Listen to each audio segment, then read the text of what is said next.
Live from the Kodak Theater at Hollywood and Highland in Los Angeles, California, the Academy of Motion Picture Arts and Sciences invites you to the 78th Annual Academy Awards.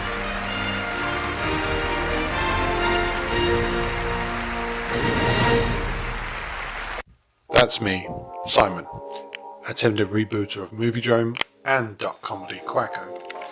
Also, lover of cult cinema.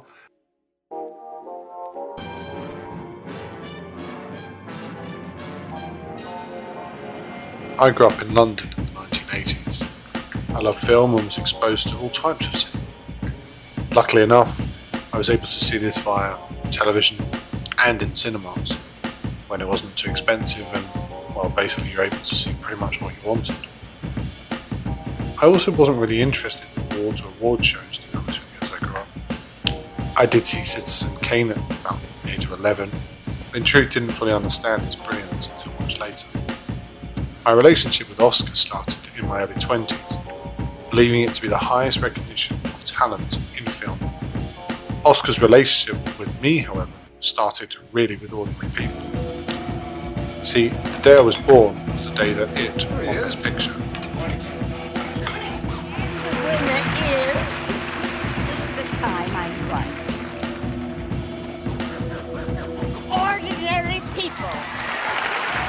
It reflected some of the major issues at the heart of Oscars. I didn't know that at the time.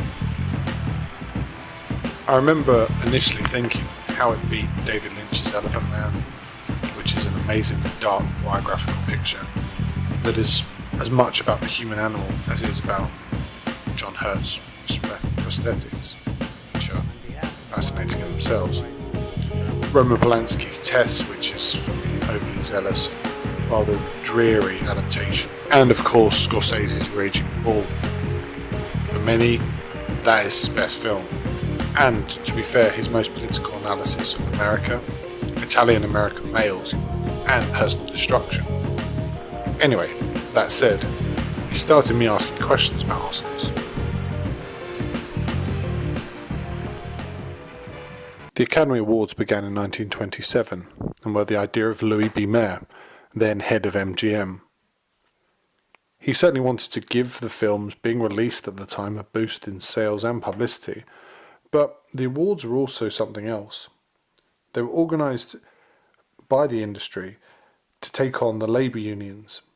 AMPAS was established as a body that would basically galvanise support from the studios. Now this ploy failed, but the awards grew and went mostly from strength to strength. The founding members were some of Hollywood's great names and even greater power brokers. Names we know today such as Cecil B. DeMille, Douglas Fairbanks and Mary Pickford. That first awards, well, was interesting because the winners had been named 3 months prior. It sounds absurd, but think of it like this: you were turning up for an award which you already knew who had won, and to be fair, if you weren't going to win, basically you're only there for the free meal. Awards were originally given out in 11 categories, and that has today grown to 27 categories. But these 11 categories were significant because they covered, at that point, the wide berth of film technology.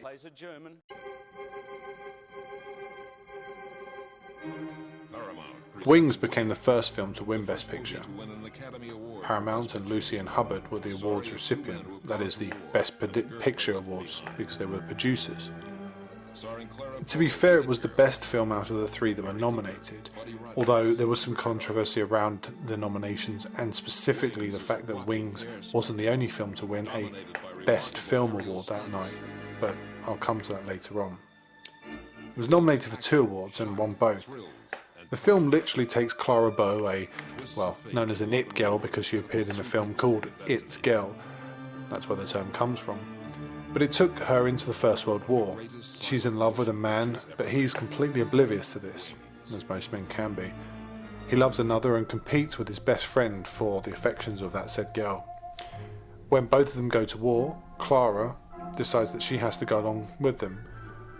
She becomes an ambulance driver and sets about looking for the man she loves, but is horrified to find him a drunken mess, and when scandal forces her to return home, we feel that this could be, not ending very well.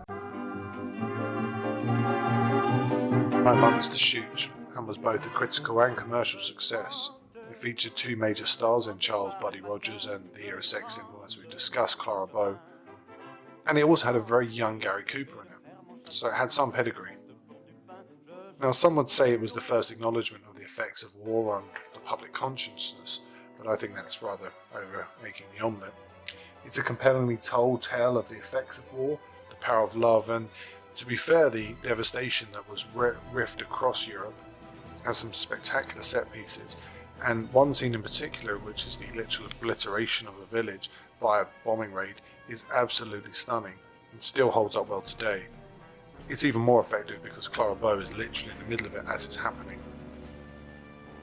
There are some very interesting sequences as well to do with the acknowledgement of homosexuality and the acknowledgement of promiscuity. That may sound, pretty second place today, but at the time you can imagine it was pretty powerful.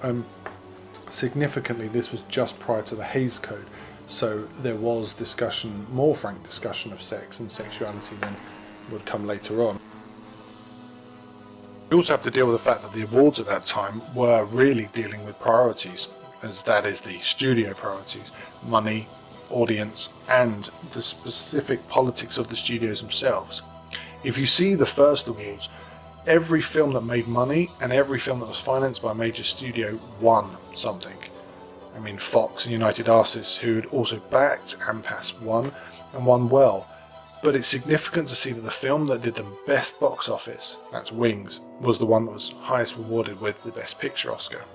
Another film that went on to win Best Picture at that point, or won a category which was termed almost as Best Picture, and I still consider it to be Best Picture, Sunrise, will be talked about later on in this series, but is significant because that didn't do as well in the box office, but still won an award, very much like how nowadays we have critics awards, especially if you go to countries like India, where you have your Stardust awards or whatever, which signify a particular voting base amongst quote unquote the public, but you have the critics awards, which have the legitimacy of being chosen by people who have critical understanding of the art form.